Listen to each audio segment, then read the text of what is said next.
All right, here we are, Impact and Influence Radio right here on iHeart. And today's broadcast is brought to you by Blinds of Sacramento, Sacramento's complete solution window covering experts.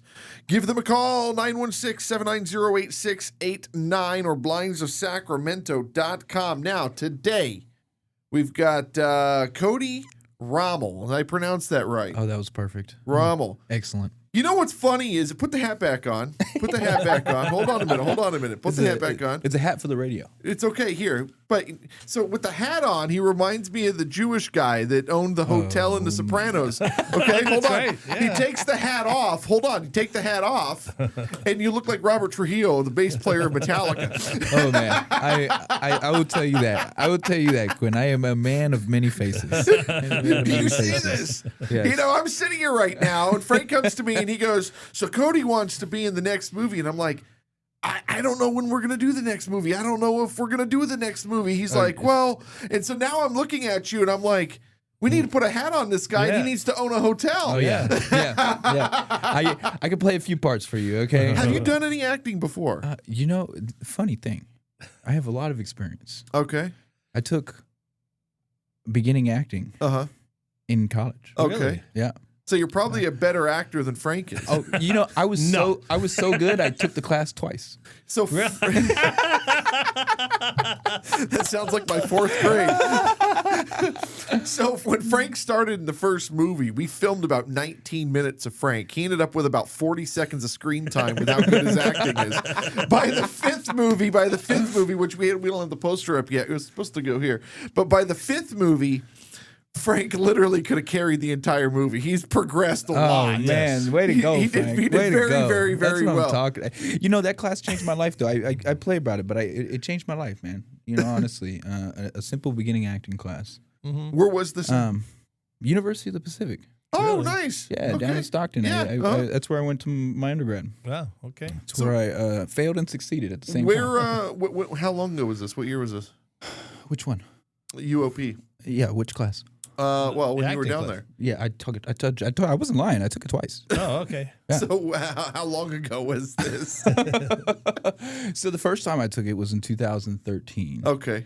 And then the second time I took it was in 2017. Okay. 2017, 2018. So back in 05, 06, when Tower Records was right there. Yeah. So I used to work with that tower. Well, I worked with Tower Records, but they used to send me to that store all the time to perform. I started my career in music. Okay. And so I used to play the circuit. Essentially, I would play all the Tower Records up and down the coast. But Stockton, they were always sending me to Stockton. And man, they try. They try to send people to Stockton, man, and they try to get them to stay. They did a good job for us, though. It was so funny. If you go back and watch one of my old music videos, you can see just a glimpse of it. But they had the size of the wall, this huge sign that said John Robert Quinn on it that they kept in back. And so it would say John Robert Quinn, and it had the Tower Records logo and the whole thing. And so when I would go and perform, they would roll this giant sign out as the backdrop. And then when the show was done, they would then take the sign and they would roll it back into. Yeah, they did a good job for us. How many people they had giant signs for. Not me. Not me. There was no But Rommel. I never took acting lessons. So Yeah. I mean, the interesting about that class was, and why it really changed my life was because, the first time I took it, you guys, it was a great class.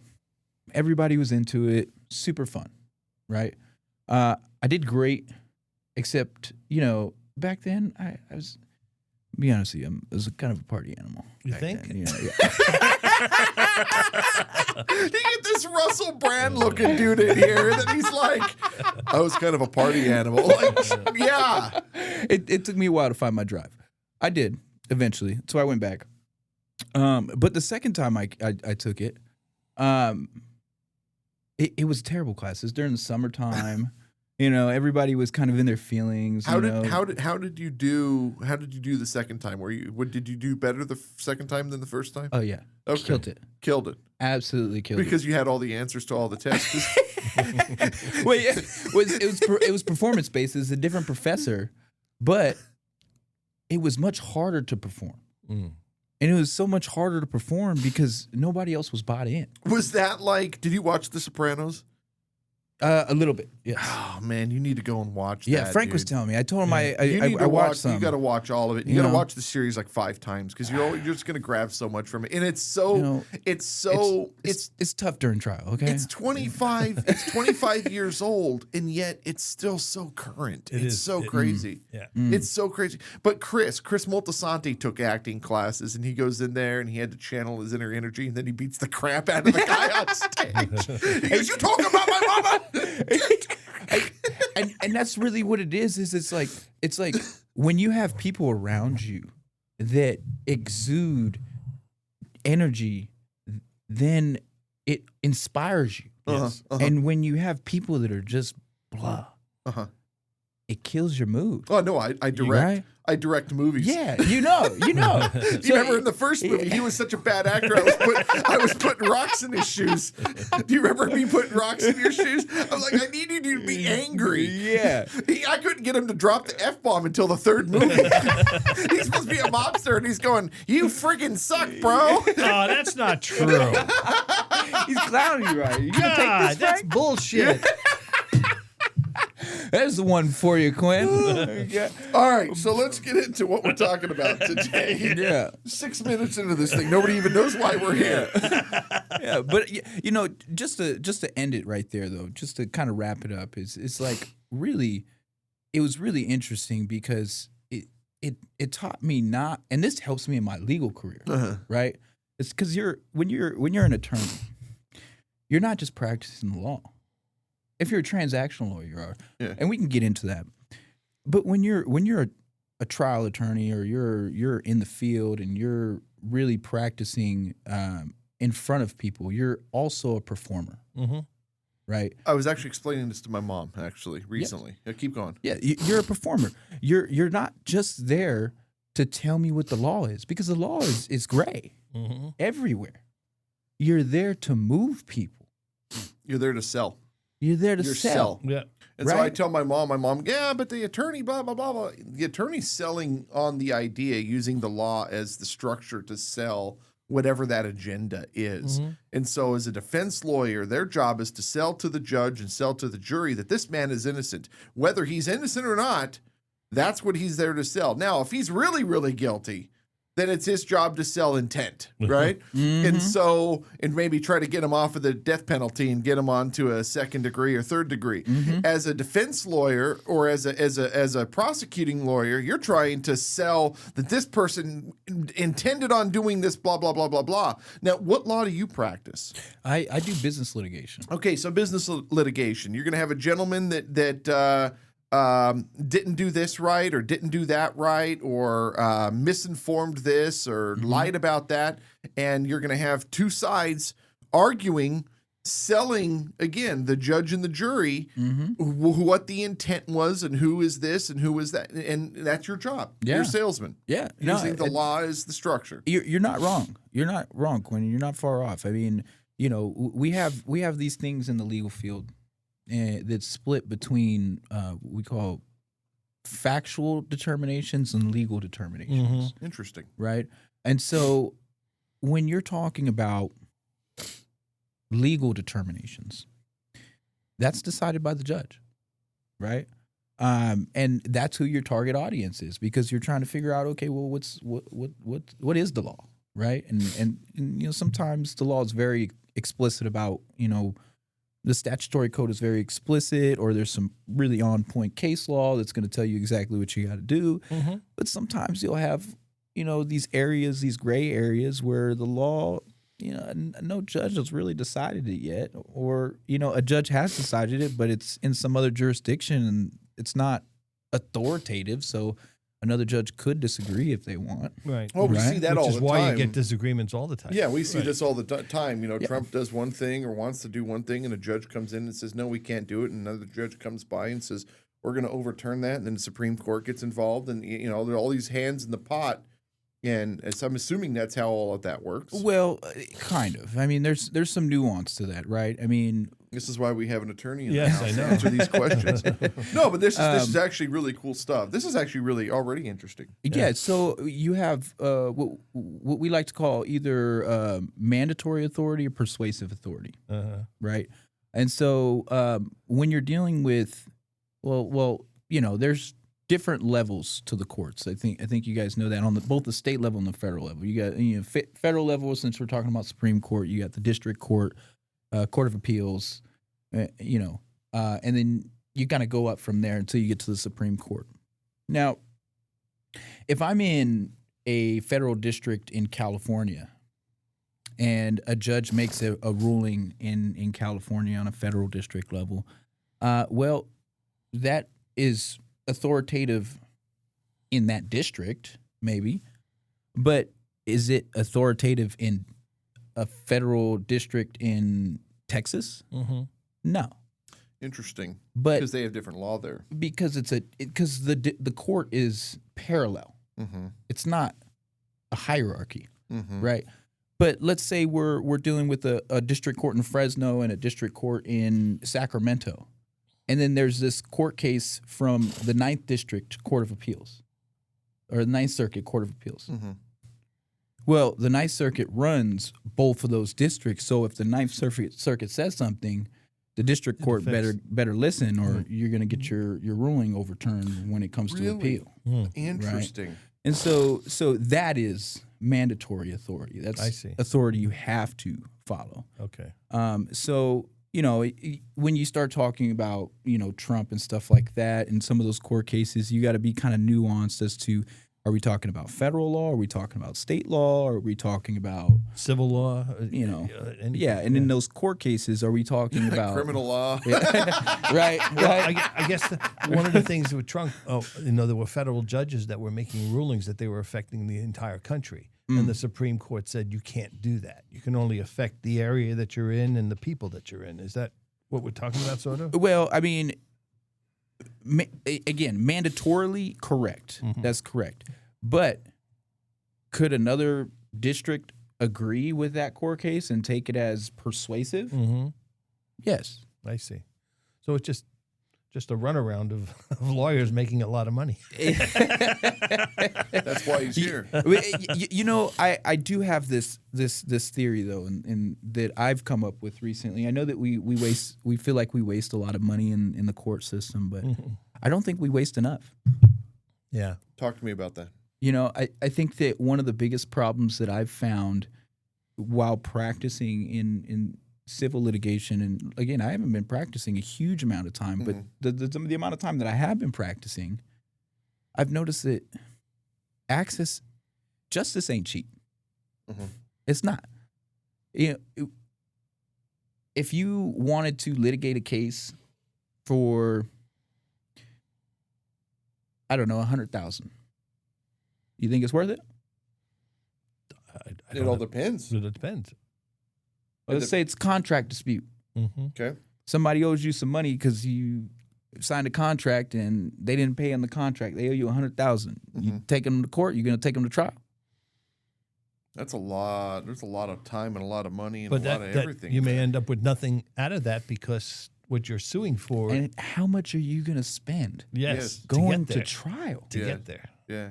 My goodness. Yeah. You know. And so that's what I'm saying is like justice isn't cheap, Yeah. right? And so sometimes the outcomes, it's not justice, it's efficiency, right? And so, This is why they settle out of court. yes, 99% of cases don't go to trial, Interesting. right? 99% of them settle. Mm-hmm. But is that something that we're okay with? Right. And you think about the way the AI is going, right? A lot of people are going to get displaced. Yeah, it's not going to replace lawyers. I can assure you that. It's not going to replace the film industry. It's not going to replace the music industry. It's not going to replace photographers. There's a lot of things. There's a lot of people elements that AI can't. I agree. But it will displace a lot of people. No, Yes. it already is displacing a lot of people. And so, I don't hire a writer for the magazine. yeah. So as we develop as a society, we have to start figuring out, okay, originally we created this capitalist system for efficiency because we needed to feed more people, but now we're getting to a point with AI where labor is becoming less and less important, right? And so we need to find a way to keep people occupied, to keep people involved in the economic system, or it's not going to be good, right? And one of my things is heavily subsidize the legal industry. Explain that. Because when you heavily subsidize it, you're subsidizing not just jobs, but justice, right? When you make it cheaper and easier to get a judgment or to go to trial, even if it's not worth it economically, who cares? Well, I mean, they're doing that with baseball literally now. Yeah? Well, yeah, they're getting rid of the umpires. And it's all going to be robot. Wow. But I didn't know that. I got a question. In every case, people can sue anybody for anything, even if it's not true. I mean, they have to sell it before it goes before it actually goes to court. Well, there are like the attorneys that do the ambulance chases. They sue for all sorts of stuff. And, and half of that, I'm going to say, in my mind, anyhow, this is my opinion. I think 3/4 of that is just bullshit. Yeah, it's not. It actually didn't happen that way. Well, yeah, you're half right, Frank. You're half right. You can't sue for anything, but you can sue for a lot. Yeah, I will tell you that. Okay. So they have this process which happens at the beginning of every lawsuit. It's called the pleading stage. And in the pleading stage, there are very low standards that you have to get through, but there's still standards nonetheless, right? What do they call it? So the way they do it is they take, let's say I'm filing a lawsuit. I slipped and fell in your studio and broke my tailbone. And it was because I told you that there was some water on the floor and you didn't pick it up. And I slipped and fell. Then that's on you. Right. But you're going to say, hell nah, you didn't tell me nothing about that water. That was never there. Right. I'll be like, Frank, you're a liar. And that's the factual dispute, right? Who's lying, me or Frank? That's not decided at the pleading stage. Ah. That's decided at trial. That's decided at trial. Got it. That is a fact issue, not a legal issue. Yes. Right? Okay. And so trial doesn't happen to the end. Now, what does happen at the pleading stage? What happens at the pleading stage is they say, whoever filed the lawsuit, just me, we're going to take everything that I say and we're going to pretend that it's true. 100% true. And if you can still maintain your what we call cause of action, which is your reason for suing, then we let you proceed to discovery, which is evidence collection. Very interesting. This is interesting stuff. Yes. Have you thought about? I mean, there's got to be a billion of these, but you've explained it. First of all, I've been running businesses 30 years. Frank's been running businesses for 130 years, and I'm learning things in this recording that I didn't know, which means you could write a dumbed down, almost like a business law for dummies type book, for aspiring entrepreneurs or small business owners. That could be really. You have got a lot of great information, dude. Thank you. A lot of great information. Thank you. And again, we have we just had a business lawyer in here. Literally just had one in here. He didn't explain any of this stuff. Yeah, well, yeah, they like to keep themselves. Sorry, Robert. You know what I mean, You blew it. You gotta hoard the knowledge. We went to law school for a reason, right? All right? you Quinn spent all that money. Yeah, man. I'm still paying. Well, yeah, we all are. It's all yeah. All right. So, kind of your journey. What got you into this? I mean, just one day you were like, I want to be an attorney. yeah, you watched You watched a Matthew McConaughey movie of him driving in a Lincoln, and you're like, all right. You're inspiring me. You're inspiring me.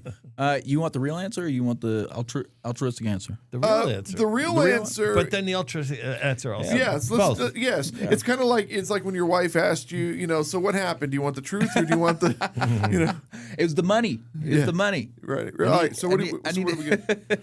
So I mean, to explain that, I'll have to go back and kind of talk to you about what I did prior to this, because he was at acting class. He slipped and fell. He had a lot of fun. I did have a lot of fun.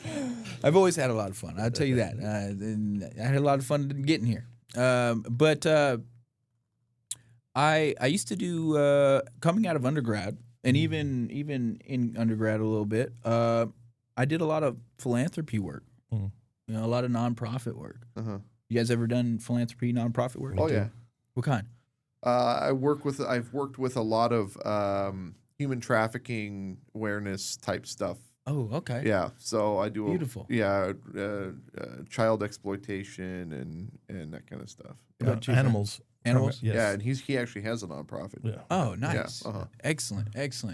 I mean, look, I don't want to get on them too much, but I just had a bad taste in my mouth for philanthropy. I worked with some organizations in Stockton. Great place to do nonprofit work, right? I found that every organization that we worked with in trying to help and prevent child exploitation and sex trafficking, the organizations were worse than the people committing the crimes. Oh my God! I'm glad you said it, and not me. You got you a bunch of seriously goddamn horrible poverty stuff. pimps, man. Not even that. We were working with a guy. I'm not even making this up. We were working with two different organizations at the same time. I'll tell the story, but I'm not going to say the names of the organizations.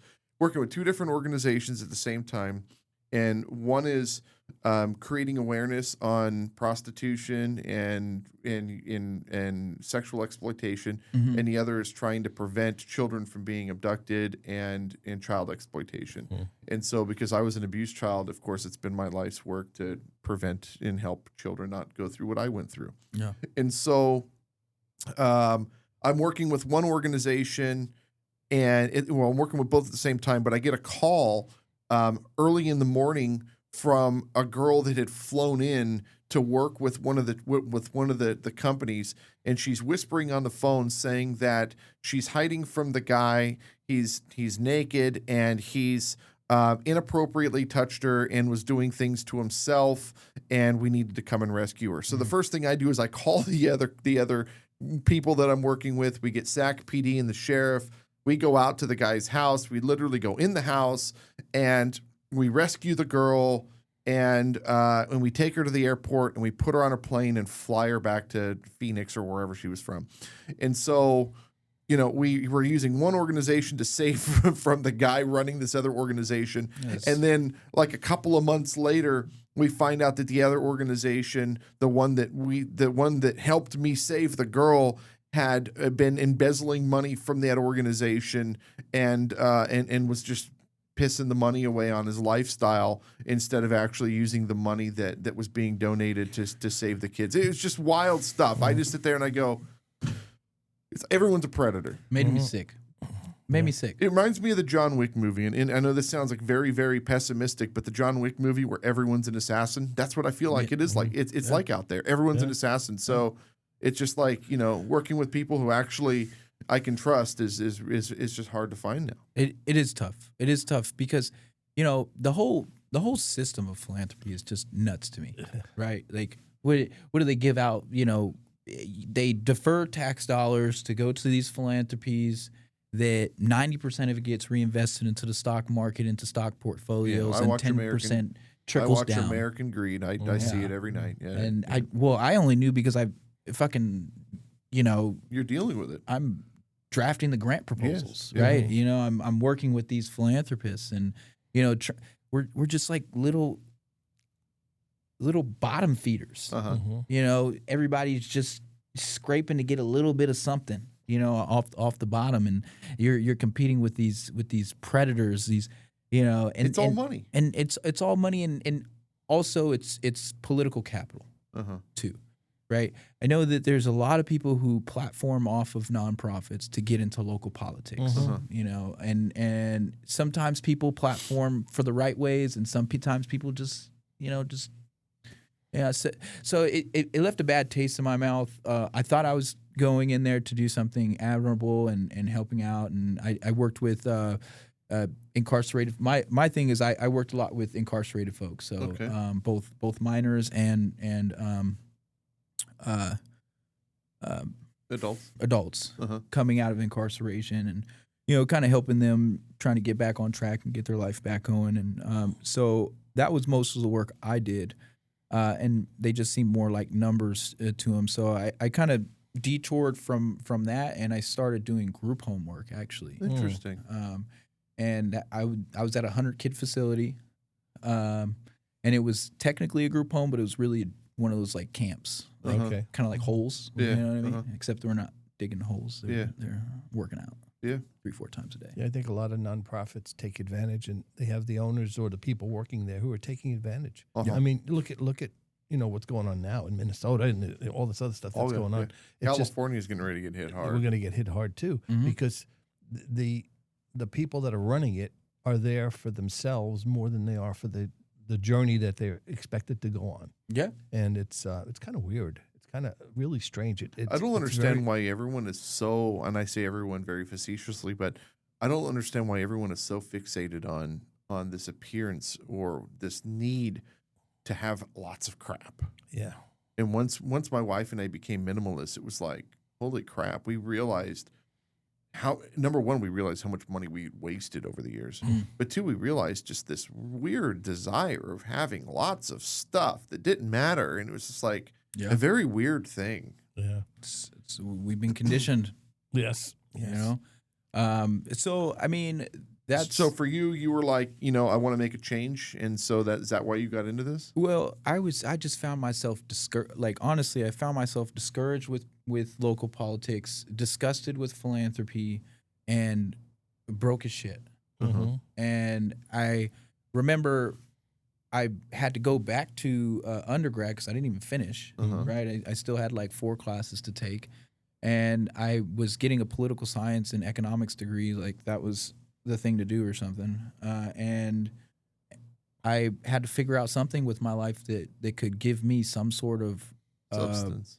not just substance, but like Wake up in the morning and feel good about yourself. yeah, you know, like some sort of ambition. And So was this a real passion? No, I didn't even know what lawyers did Yeah. when I first went to when I first took the LSATs, because the LSAT's not even about the law. You know, it's a logic game. Yeah. So, you know, I just took the test and went to law school, like, you know, fingers crossed. Right? But I love it. It's something that I'm super passionate about now. And you know, some of the things that make me very, and this is where my altruistic, you know, kind of answer comes in, and because it was kind of developed, right? You have a lot of power as an attorney, right? One, you have a lot of trust, Yes. right? If I'm your attorney, I'm your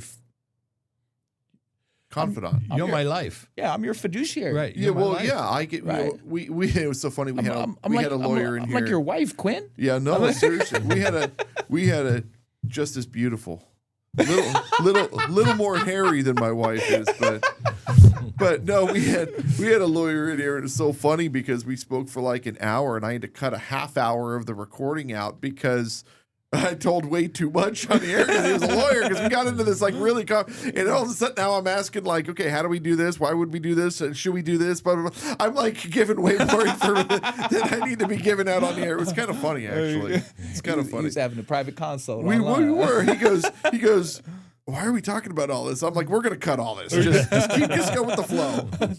Okay. Yeah, Oh, you that's listen to the recording, you have no idea. That's good. That's We cut out breaths, and we cut it breaths, and we cut it and cut it laughs, Yeah. and it all flows. You'd never know. It's so funny. That's awesome, man. And so, you know, one, you have a lot of trust, right? And people have a lot of trust in you, and I take that very seriously, right? Like just as a man with word, right, and a man with like honest to God integrity, You know, some people don't take that serious. Some people don't take that oath serious. I take that oath of loyalty and confidentiality very serious. You know, and I take pride in that. And I think a lot of lawyers, especially the good ones, do, right? And then also the power you hold just in general, right? Like I file a suit. I got the power to subpoena people now. Yes. Yep. Yes. Right? Like if I sue you, Frank, you're gonna sit down. And you're gonna answer my questions, every single one I have. And I got 8 hours. Well, I don't 7 know why hours. in the world he bought these mics. These mics are just horrible. I got at least 7 hours. Okay. I might have more. You know, and maybe you're not even party to the case. Maybe you're some third party. You're still gonna sit down. Right? You have no choice. Yeah. I have no choice. You have no choice. Right. And you take that power with a grain of responsibility. You know, not to abuse it, not to, belittle people, to treat people with courtesy, to treat people with respect. And where do you want to take this thing? Like where do you intend on taking this journey that you're on? yeah, so I didn't even become a lawyer to be a lawyer, to be honest with you. I did it because I wanted to be an entrepreneur. I wanted to own my own business. I wanted to have something of my own, but I knew I needed a skill. I needed an asset. I needed something that I could sell, some sort of service, right? And so that's why I didn't practice for too much longer before I started on my own, right? I just recently started my own practice. And so long term, I'd like to just, pop in and out of these big trials, like a big boy lawyer, right? And run my business as it comes along. It's one foot in front of the other, dude. Yeah, I have been developing some legal tech recently. Interesting. Yeah. You know that all these AI tools really help with all the coding and stuff now. Oh, they have been. Yeah. We built. We do all of our. I have to go back. It's so funny because I explain that I think about it, and I go, I got to go back and explain, and I think about it. I got to go back and explain. So when we started our web design business in '98, it's different than it is today. We started on all those point and click and drag and drop websites and stuff, and now with AI, I've learned over the years how to read and write code, but you're very limited as to what you can write in terms of code efficiently and quickly. And so with AI, you can tell it what you want, and it'll literally build all the code. Because I can read and write code, I can go through and read line by line, say, oh, let's change this, let's move this, let's add this, or I can go back and have it modify this or change this.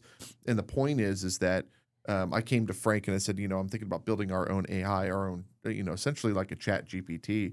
So we built our own, but we literally used AI to build it. And it's amazing what the capabilities are. AI can literally build and replicate other computers and robots. It's really interesting. It scared me at first when I saw it, because it just blew my mind. Because I'm doing the same thing, right? And it's just, and you read it and you're like, holy crap, this is so cool. The difference between me and you, Quinn, is I don't know jack shit about computer coding. And I still got a functioning app. That's got like some real robust tools for attorneys to use. That's the future, though. I'm comparing mine right now as a prototype to others on the market because I'm using them. Right. Yeah. Mine's already better. Yeah. So now you have something to market and sell. Yes. So now you got to package it, and you got to figure out how to put it to market. Yeah, I'm debugging right now. I'm in the debug stage. Well, debugging is always going to happen. They're still debugging the iPhone. That's why you have software updates. You're a smart man. That's why. So no, I mean, and that's why they have iPhones, and that's why we have software updates. I just got one on my MacBook earlier today. So the point is that create the product, get it to market, and then because in business, and I go back to, it's like I repeat the same stuff over and over, but STP, sustainability, tenacity, and positioning. How sustainable is that model, right? How much energy is required? How much tenacity is required to operate what you're trying to operate? Meaning, if you're spending 20 hours a day, you're not going to be able to do this long term. Okay, you can do it short term, and you're going to burn out. if you're building something that's optimized, that's systemized, you can essentially, it can run itself, but then you just manage and maintain it. Okay. And then position in the market. If you spend all this time debugging and you don't bring the product to market, you might have missed the point Someone of would position. have done it first. You know what I'm saying? Or the market's changed. Think of, I'm thinking about building a new social media platform. Why bother? They're all going under.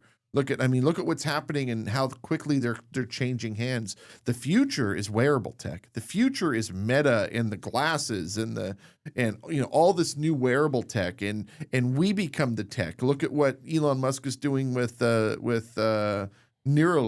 Making us the computer. The point I'm making is, don't think about what you saw or a company that's already doing today. Think about what the future holds. And that's where you build something really, really magnificent. So if your product is better than what they're doing, get the product to market. There's going to be bugs. Run it as a beta 1.0 or 2.0. Explain maybe in the disclaimer that this is a product that's being brought to market, but we're in the test stages. But get it out there, because by the time you get the product out, it might be too late. Yeah. And then now you have to start over, and you missed your chance. That's I keep on saying, ready, shoot, aim instead of ready, aim, shoot. Yes, yes, absolutely. You have to, if you don't get the product out there, if you don't do what you're supposed to do, and you sit there and try to figure it all out, it goes nowhere. Yeah. Because by the time you figure it out, it's not even available anymore. It's obsolete. There's other people that have come in and taken over whatever you were going to do. I thought I was teaching. Well, it's funny about the magazine is, when we released the magazine, we didn't know quite what we had. I mean, I've already written 35, 36, whatever books, business books. So I understand publishing. I understand intellectual property. I've done the B2B thing because I've been doing radio for 12 years. There's all these things that I've done that all of those skills came to bring the magazine to life. But when we brought the magazine, we didn't have any writers. We didn't have any advertisers. We didn't even have any contact info. And because we didn't know what we had. I just wrote some articles. I put ads for the stuff that we're working on, and I printed 20 or 25 copies, and I just placed them around town. And what was happening was people were then looking the magazine up, and they were finding me on YouTube and Instagram, and they're like, I want to be involved. We didn't even have contact info in there. Nothing. And I was like, holy crap, this could. Now, if I sat there and I found the writers and I found the advertisers and I waited to put the product out, we probably would have never had a magazine. Right. And so the point is that the magazine, now here we are working on issue 16 months into this thing. And I'm looking at this thing and I'm going, holy crap, like we're really onto something. The numbers are just phenomenal. But again, if we waited, then it would have been, there would have been, Okay. And you see a lot of business owners do this. You go to these networking events and, oh, I'm not ready yet. Oh, I'd love to bring you on the radio show. Oh, I'm not ready yet. I'm thinking to myself, like, you're never going to be ready, dude. Oh, I don't have money today. Oh, I'm not ready to put it. It's never going to happen. And so I want you in the magazine, $1,500. I'll get you in the magazine. Oh, I don't have $1,500 today. Well, a lot of people, small business owners, don't have $1,500 to throw on marketing. Do you have a couple $100 for a deposit? Well, yeah, I got that. Good. Let's start there. And the point is that if you don't start, you're going to get nowhere. Yeah. Just like with your journey, I didn't know I wanted to be a lawyer. I just knew that I wanted to do something, so I went to law school. And the point is that had you not done that, you would have never found where you are today. Right. Smart words. Beautiful, beautiful words. Rommel Tech coming to you. Rommel Tech. Very soon. Very soon. All right. I think we're pretty good here. I just, what kind of areas do you actually practice in? Oh, that's a good question. We didn't even talk about that. No. Yeah, we did. Business law. Yeah. I mean, that's super general. That's general. Okay. Very So general. let's talk about it then. We can get into it a little bit. So I like to break it up into, kind of, there's a lot of different ways to break up business law. It's very, very broad term business law. And so what you're going to see people who do transactional work and people who do litigation work. Got it. Right. And so the difference is that transactional there's no dispute, right? You're just doing cease and desists? Is that what you're doing? Well, cease and desist is a dispute. Okay. Because you got somebody else you're trying to Got it. tell to knock it off. Got it. But transactional is like, hey, I want you to draft me a contract. Makes sense. Right? I Got want it. you to Got help it. me review a business contract, right? There's no dispute right now. We're just coming up to an agreement. We're actually working together to try and come up with a deal. Now, litigation involves disputes, and you can have pre-litigation where it's not you haven't filed suit yet, like the cease and desist, right? Demand letters, and that's all business disputes, right? Because now there's a problem we have to solve and we have to figure out, right? And so some attorneys, they just focus on transactions, and some people focus on just litigation. I'll do both, and I do transactional work because I think it's simple, especially when you got AI to help you out,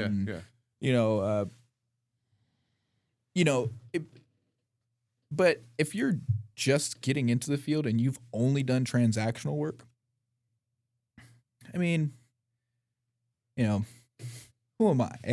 I don't want to say that I'm the authority here, but this is just my opinion. It's like planning a war when you've never been a soldier. You know what I mean? Like, how because when you're drafting these contracts, you're trying to prevent disputes.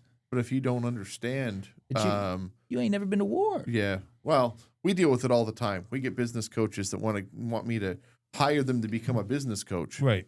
Or want to coach. They want to coach my business, but I've got 30 years experience, and they've been a business coach. They took an online class 6 months ago, and they have a certificate, and they don't know jack about business. And it's not that it's just not that I don't trust them, because they're still going to have a different set of eyes on it, but I'm just not going to hire them for that. It'd be good to just have them in the back corner, have them involved in it somehow. It's like a real estate agent that has never owned a home. Oh man, dude. I mean, think about it. That's no, true. serious. It's wild. I didn't even think that was the thing. It's true. Property managers that still live at home. Yeah. It's really wild, dude. I see it all the time. And so, but the ones We that can keep going. But the ones that do it right, I think, are the ones that do transactional work now because they've gone through litigation. Correct. Litigation is a young man's game. I don't know if you guys know this. Like, old folks do it too, but it's a young man's game. Because of how stressful it is? Oh. It's a lot of work too. Oh my goodness. So there's like this step you take from undergrad to law school, right? And it's a step of responsibility. It's a step of work, right? Intellect. There's another step you take from a graduated JD to a licensed attorney, because you got to take the bar, right? You got to pass that whole thing. Then there's one more step from licensed attorney to attorney of record. And that means that when there's a lawsuit filed, your name is responsible for everything that has to do with that case. The court can and will work with you. I don't want to say they don't care about your family problems and they don't care about your life. Like, they can be accommodating. Judges are people too. But you still have to be there. Yes. Yeah. Yes, you have to be there. There's no I slept in. Okay. Oh yeah. There's no, like, if you miss a filing deadline, that's not the judge's problem. It's your problem. It's the client's problem. That's your malpractice insurance premiums problem now, right? Like, you will get sued.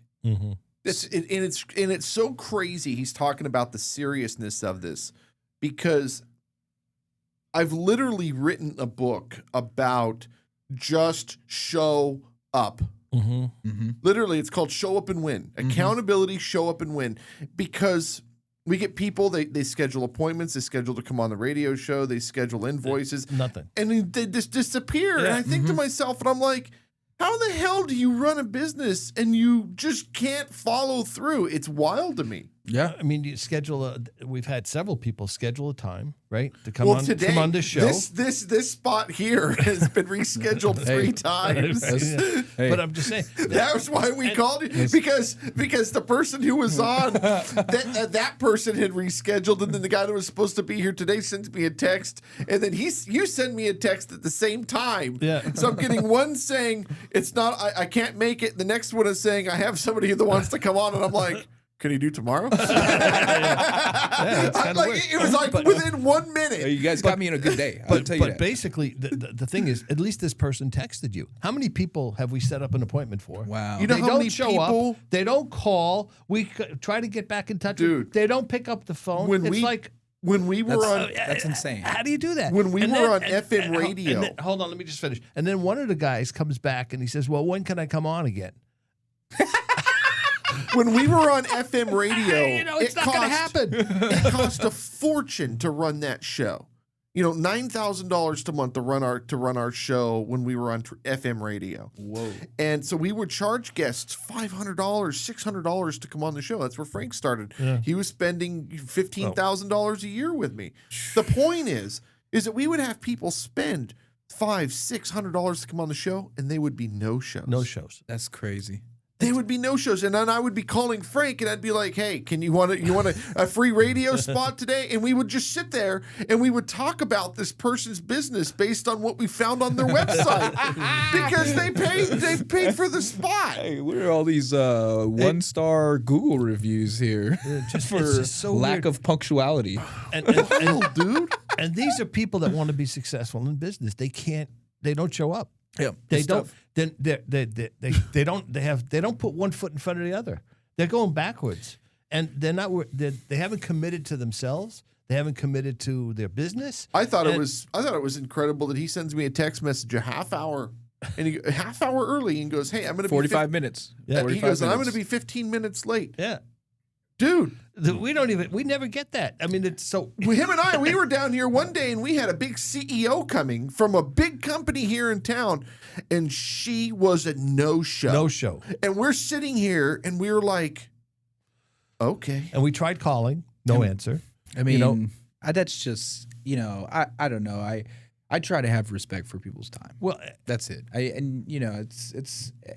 don't think that that's a responsible thing because they have because that's different, right? Like mine is like, okay, I'm gonna be in real big trouble, right. if I don't show up, but which gives you more incentive to Right. get there. But I mean, it doesn't show anything about your character other than you care about yourself. Right. When you're dealing with other people and you have little to no consequence for not showing up, that just speaks on your character. It is your character, and those are people that I don't want to deal with. Yeah, I don't want to talk to. we're not gonna bring him back. We're not going to bring him back. No, he not a can chance. call. He can call 50 times. Not when there's a 5-week waiting list to come on this show. You got you on in 24 hours. There's people waiting 5 weeks to come on this show right now. It was just. I it's had just 2 lucky people that we had just spoken. No, 2 people today. 2 people today reached out that want to come on the show. One of them we've worked with before.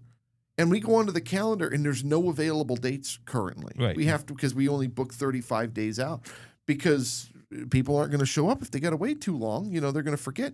The point I'm making is you're going to wait 4 weeks, 5 weeks, and then to cancel the day before. It's wild, dude. It's just wild. But in your case, as an attorney, there's consequences for you not showing up. Yeah. I mean, there are. So that really puts you in a different position. But I like the still, fact that he understands and that that says a lot about his integrity as a business owner. It forces them to, your whole life turns around that concept, right? Because you know what the consequences are of not showing up as an attorney, but there are consequences also for not showing up as a human being. Yeah. And I will tell you that as a human being, in my outside life, outside of business, outside of law practice, I don't show up to anything. I'm late to everything. Yeah, well, but you can be late. Yeah. But as long as you let people know you're going to be late. Oh no, I come in like an hour late. Hour and a half. But it's like, it's not like a okay. I'll Okay, I was trying to save you there. Sorry, Frank. Sorry. But it's not like a one-on-one thing. Right, So okay. I'm not meeting up with somebody and making them wait an hour and a half. It's like hey, show up to my birthday at 5. All right, I'll be there at 5. And Right. Or the I'm party really or there- something. Yeah, I'm really there yeah. at like 6:30, Right. 7. Like you showed up at the event. Yeah. You were late.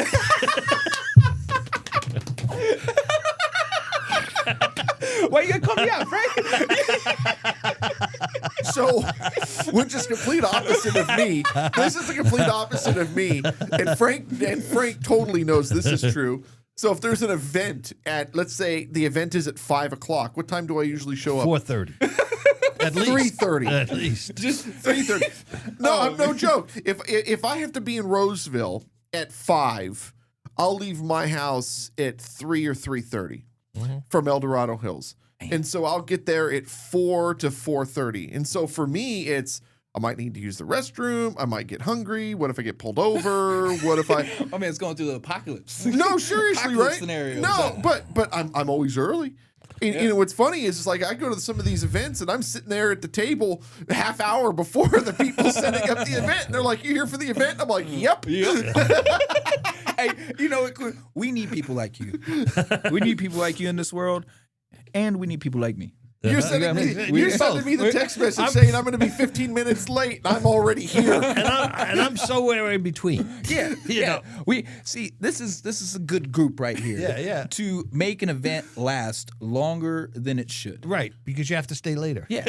Yeah. Well, yeah. I get to the event and the venue goes, the event doesn't start for an hour. Yeah, it's okay. My partner will be here in a half hour. And then the partner shows up in a half hour and then it goes, don't you have one more person coming? Yeah, he'll be here in a half hour. So we just show up a half hour. Yeah, man. We make sure we got all the hours covered. This is good though. This is good stuff. Yeah. And you're the one that stays to you're the last one out, right? Last one out. Last one out. And Last one out. Frank's the first one out. 2, 3 in the No, morning. I wasn't the first Bull one out. crap! Was I the first one out? No. No. Frank's the first one out. No. We go to an event. Not that day. Because if he was the first one out, we would not have met. Right. It's true. This guy shows up turning the lights off. I made it. I did. I showed up an hour late. I did. There's nothing wrong with that to a networking event though. There's no reason that you have to be there. It was a long drive. But there's no reason. We had a lady, no joke. We had a lady that was going to be. She sends me a text. I'm going to be 10 minutes late. And I'm like, there's no excuse. It was a beautiful day. It was like there's no excuse. But I was like, okay, no problem. Frank gets here. I think you were here. Frank gets here. We're sitting here waiting. I go out and I meet her in the thing and I bring her up and I go. She goes, man, that was a long drive. And I go, where'd you come from? She goes, San Jose. And Oh, shit. You drove like 3 hours goodness. up here. Like, I thought Vacaville was That was far. the actress, right? no, that was the lady who writes the books. Oh, okay. Yes, 'Cause yes. The actress was the same way. Was she, yeah, but she was just passing through. Yeah. She was passing through. But no, the lady she advertises with us. Oh, yeah, She yeah, does yeah, the article. the articles, yeah. Yes, Alana Simpson. So she drives up from San Jose, and I'm like, Oh, holy smokes, lady! And so she sends me a text. I'm going to be 10 minutes late. I'm like, pass. Pass. That's good. You got to give him that, man. San Yeah, Jose, that's a long trip, dude. That's tough, man. And then to turn around and drive back, I mean, that's driving all day. yeah. Just Awesome. to come to us. Yeah, just to come to us. We're that good. I wouldn't even do that for. Yeah, I would do it for a significant. So other. what are your plans for to be an attorney? Where do you see yourself? 2 or 3 years from now? 2 or 3 years from now, I hope my business will my business operations are stable. You know what I'm really looking for, Frank. I'm looking for that buffalo. You know what I mean? Mm.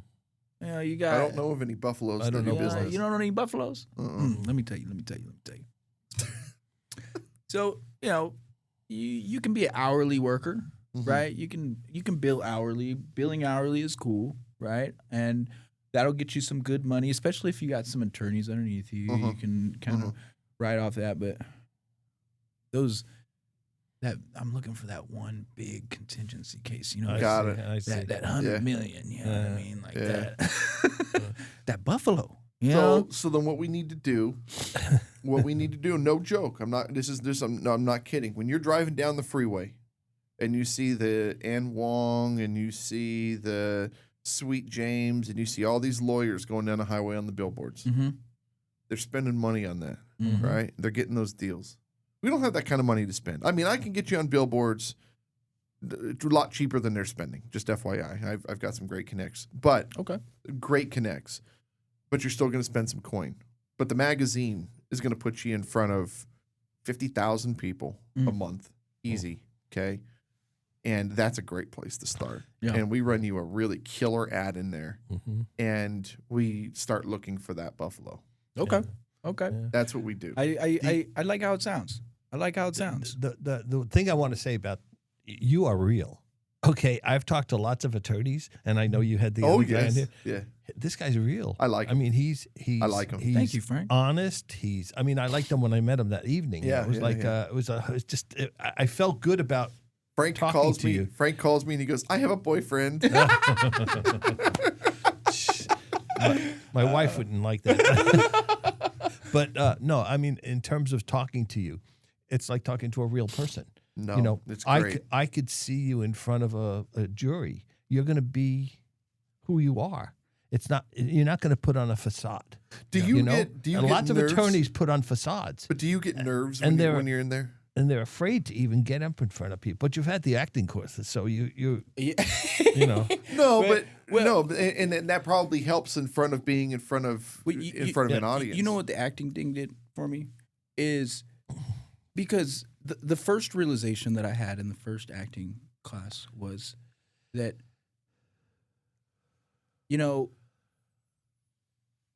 well, not the acting class, but just in life, I think the first awakening people have is when you're able to walk around and be yourself, regardless of who's in the room, Right. right? Uh-huh. And that full sense of security in yourself Mhm. so that you can endeavor whatever you want. But then there's a second awakening. And that's when it occurred to me in the second time I took that acting class was there's a step beyond that where, okay, if I spent so long trying to be secure enough so that other people don't affect me, Mhm. how much power do I have to just change the energy in the room? Exactly. That's so over my head, dude. Yeah. That's serious, like metaphorical stuff. Well, when you're sure of yourself, if you know you are who you are, having that power to be in front of other people, to talk to other people, to do what you want to do and accomplish becomes easy because you're confident in what you're saying, you're confident in who you are. Oh, And man. it just becomes really easy. It's Yeah. like, having this conversation here. Mhm. I know who I am. Mhm. I don't have to play any games anymore. Yeah. I mean, I did. Okay. But at this point I don't need it. Yeah. And I'm who I am. And when I say I'm going to do something, I do it. Yeah. If I say I'm not going to do it, guess what? I don't do it. Yeah. It's really that simple. Yeah. So as an attorney, that becomes very important. It does. And it does. And to answer your question, Quinn, I know you had asked the question about, is it difficult? Was Yeah, it difficult? nerves. Was it well? I thought I was going to be super nervous. Uh-huh. Right. I did my first. So there's two different types of trials. There's a bench trial and there's a jury trial. Okay. Bench trial is Judge. judge. Jury trial is in front of a jury, right? And I thought that I was going to be just a wreck when I went up there. And my first trial was maybe a month after I got my license, Uh-huh. which is not normal, right? Most new attorneys, they start off in the back office doing a lot of research. But I worked for a very small firm at the time, and the attorney I worked for, That I'm throwing you to the wolves. yeah, he trusted me a lot. Uh-huh. He had a lot of faith. I give it to him. He had a lot of faith in me, and he believed in my acumen, and so he threw me in there. I won the trial, and as soon as I had some flutters. I'm not going to lie, I had some Yeah, flutters, yeah. but when I started talking, because I was so prepared, nothing else. It's like me when I get on stage. Yeah. Well, that's the same as me when I got pushed in. I was doing we were doing seminars for when the short sales were happening in real that's right. estate, Oh, yeah. and we had a nonprofit that was out there. I got this other gentleman was doing all of the presentations, and I had been to several of them. And then he was sick. So guess what? The other guy comes up and like, Frank, get up there. Understudy, step in. And I had not done this before. And I thought, oh my God, I got up there within a minute. I was so comfortable. I thought you had been doing that for years. Well, the first thing I told people, this is my first time up here. I'm here to help you. So please put up with me because I'm not really sure of what I'm going to be talking about. I know what I want to say. I know what to do. Those presentations were phenomenal, though. I was honest with people right up front. Killed them. And it killed them. All of a sudden, it was easy because the people were laughing at my jokes. Okay, Just love it. It was the only because. What was I going to say? Can you do that? Can you kind of crack jokes and get people like in court just to kind of lighten the load a little bit? A little bit. A little bit. You got to read the room. Yeah, you got to read the room. I had the first judge. No, couldn't do that. I had one judge recently back in it was a trial in October. This last October. That was a long trial. It was one of my longest trials. And I was actually going up against this incredible attorney who had been practicing for like 30 years. Oh boy, right? 30 years of experience. How'd you do? Litigating. I won. As much as I could win, I won. Mm-hmm. And so just found out about a week ago too, because those things take time, right? But it was like 12-day trial, which is incredibly long. My first one was only a day, just to put it in perspective. And, that judge, he didn't even like us to stand up when we walked in the room. Interesting. Right? Like some of them are very chill, very, Interesting. Yeah. So it's very interesting. It depends on the judge. You got to read the room a little bit. You always start off as traditional as possible and do everything that you're supposed to do and be very poised and you kind of read your judge and he was making jokes himself. Like he was making all the play with it. Always making all the dad jokes. Yeah. And that would again kind of lighten the load and probably allow everybody to get more serious in their, instead of it being like life or death, it kind of makes people more honest. Puts them off guard. Yeah, you got to put people off guard, and you got to take. What they're thinking. Yeah, you got to make sure that they don't think it.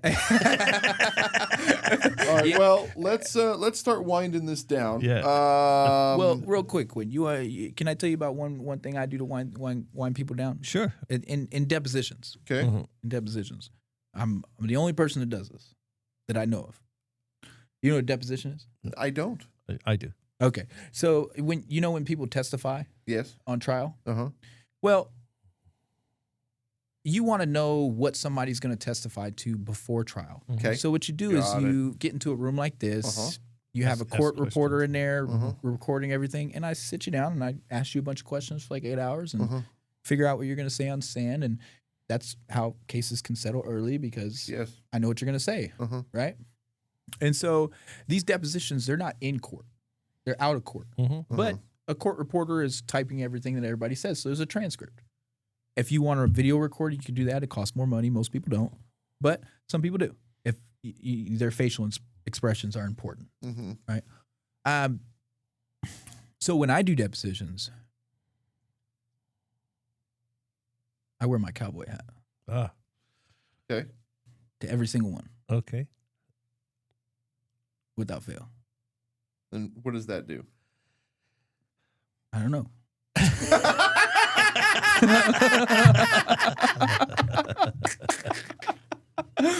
But it can't be bad, right?